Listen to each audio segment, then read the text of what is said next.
क्रांती दिनाचं औचित्य साधून नाशिक शिक्षण प्रसारक मंडळाच्या नाशिक रोड येथील पुरुषोत्तम इंग्लिश स्कूलचे आरंभ महाविद्यालयातील शेकडो विद्यार्थ्यांनी भगूरला स्वातंत्र्यवीर विदा सावरकर यांच्या स्मारकाला भेट दिली आणि क्रांतीवीर सावरकर यांची माहिती घेतली। नाशिक शिक्षण प्रसारक मंडळाचे कार्याध्यक्ष डॉक्टर राजेंद्र कलाल, सेक्रेटरी अश्विनी कुमार येवला, शाळा समितीचे अध्यक्ष रावसाहेब गायधणी, प्राचार्य उमाकांत वाकलकर यांच्या मार्गदर्शनाखाली उपप्राचार्या संगीता पवार यांच्या नेतृत्वाखाली नाशिक रोड येथील पुरुषोत्तम इंग्लिश स्कूलचे आरंभ महाविद्यालयातील शेकडो विद्यार्थ्यांनी भगूरला स्वातंत्र्यवीर विदा सावरकर यांच्या स्मारकाला भेट दिली। भगूरला भेट दिल्यानंतर तेथील व्यवस्थापक मनोज कुवर यांनी स्वातंत्र्यवीर विदा सावरकर यांच्याविषयी तसेच स्मारकाविषयी माहिती दिली। यानंतर विद्यार्थ्यांनी स्मारकाला भेट देऊन माहिती घेतली। यावेळी स्वातंत्र्यवीर विदा सावरकर स्मारक येथे कार्यक्रम आयोजित करण्यात आला होता। कार्यक्रमास प्रमुख पाहुणे म्हणून भगूर कला, वाणिज्य आणि विज्ञान महाविद्यालय भगूरचे प्राचार्य मृत्युंजय कापसे उपस्थित होते। कार्यक्रमाच्या अध्यक्षस्थानी उपप्राचार्या संगीता पवार होत्या। यावेळी वाङ्मय मंडळ प्रमुख प्राध्यापका अपर्णा बोराळे यांनी मार्गदर्शन केले। कार्यक्रमाचे प्रास्ताविक प्राध्यापक प्रवीण खैरे यांनी केले। यावेळी प्राचार्य मृत्युंजय कापसे, उपप्राचार्य संगीता पवार यांनी मार्गदर्शन केले। यावेळी विद्यार्थ्यांनी जयोस्तुते गीत सादर केले। कार्यक्रमाचे सूत्रसंचालन शिक्षक प्रतिनिधी प्राध्यापक राजेंद्र शेळके यांनी केले। कार्यक्रमाचे आभार प्राध्यापक ऋषिकेश जाधव यांनी मानले। कार्यक्रमास प्राध्यापक उपस्थित होते।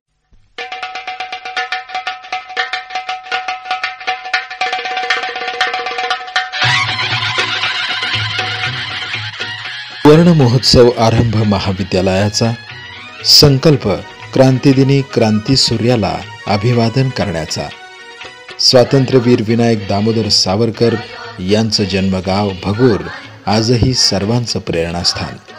ने मजसी ने परत मातृभूमीला, सागरा प्राण तळमळला, अशा मातृभूमीविषयी अपार तळमळ असणाऱ्या स्वातंत्र्यवीरांच्या सुप्रसिद्ध भगूरच्या ऐतिहासिक वाड्याला आरंभ महाविद्यालयाच्या विद्यार्थ्यांनी क्रांतिदिनी भेट दिली।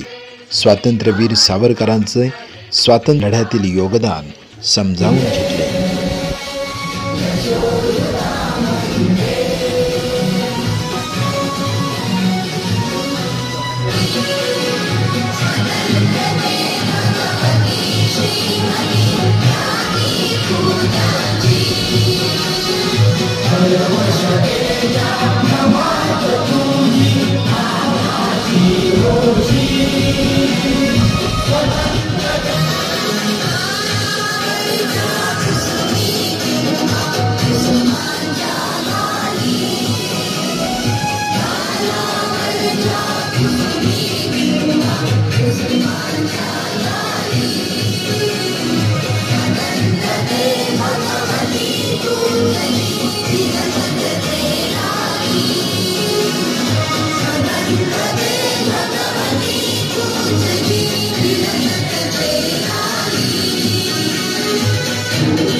जयोस्तुते श्री महान् मंगले शिवास्पदे।